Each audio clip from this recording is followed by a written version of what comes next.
La thématique du fait maison est aujourd'hui au cœur d'un intense débat qui agite le milieu de la restauration. Indispensable élément de reconnaissance pour les uns, argument marketing pour d'autres, le label fait maison devait être inclus dans un projet de loi global portant sur la consommation. L'idée, lancée au printemps dernier par quelques grands noms de la gastronomie française, avait été appuyée par les députés, mais le Sénat a retoqué cette disposition en septembre. Le label fait maison est donc mort-né, ce qui n'empêche pas qu'il suscite des discussions passionnées au sein même de la profession. Tout naturellement, le Journal du Palais a choisi de placer ce thème au cœur de son dernier dîner-débat. Pour creuser la question, nous avions réuni autour d'une bonne table des restaurateurs, des producteurs de produits frais, des responsables de l'administration, des observateurs du monde de la restauration et même un expert comptable. De quoi fournir l'analyse la plus large possible afin de comprendre si le fait maison relève plus du marketing ou du bon sens. Alain Raffa est restaurateur près de Dijon.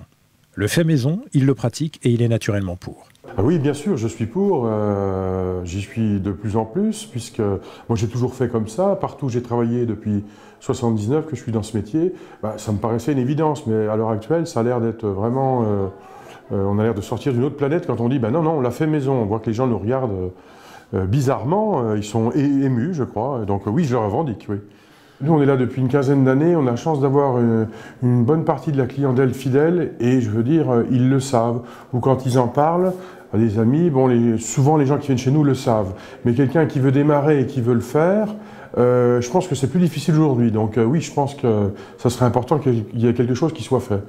Pour Gauthier Pajonat, auteur d'un guide des bonnes adresses bourguignonnes et passionné de gastronomie, le fait maison, c'est d'abord une atmosphère, un ressenti.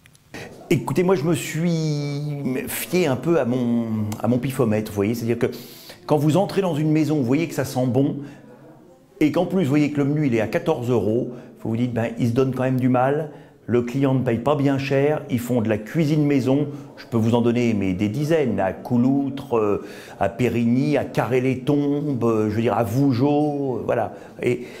Et c'est ça, c'est l'odeur qui règne dans un établissement et l'ambiance qui va avec, qui fait qu'on se dit, ici on va bien manger parce que ça sent la cuisine. Mais ce qui est important, c'est le sens qu'on met dans le mot restaurant, que je trouve est aujourd'hui un peu galvaudé et source de confusion entre des enseignes de grande distribution, de restauration rapide, où alors là, rien n'est fait maison, et puis bien entendu, l'immense majorité de la restauration traditionnelle qui mérite son R majuscule de restaurant.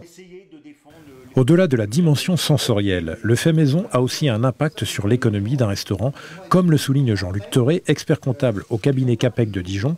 Pour lui, 3 grands critères doivent être pris en compte par le restaurateur, mais aussi par sa clientèle, qui doit être prête à payer plus cher la qualité réclamée. Le fait maison aujourd'hui devient de plus en plus difficile. Pourquoi c'est difficile?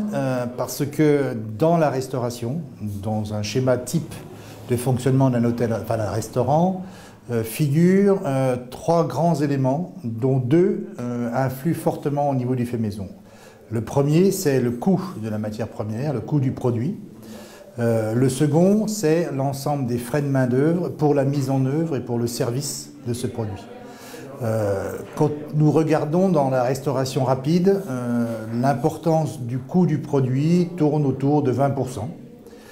Dans la partie fait maison, dans les restaurants traditionnels, nous allons à un montant ou un pourcentage de produits qui est environ de 25 à 30%, c'est-à-dire potentiellement une différence de 10%. Donc c'est 10% de bénéfices en moins.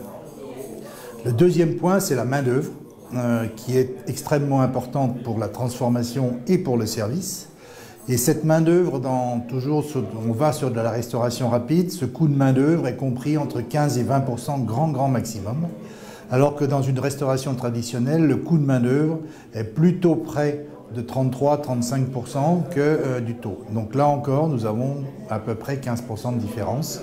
Et donc quand on additionne 10-15% de produits et 10-15% de main-d'œuvre, nous arrivons entre 20 et 30% de coûts supplémentaires pour la restauration traditionnelle.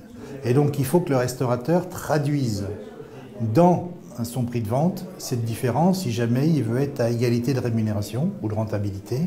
Et ça, c'est aujourd'hui très difficile.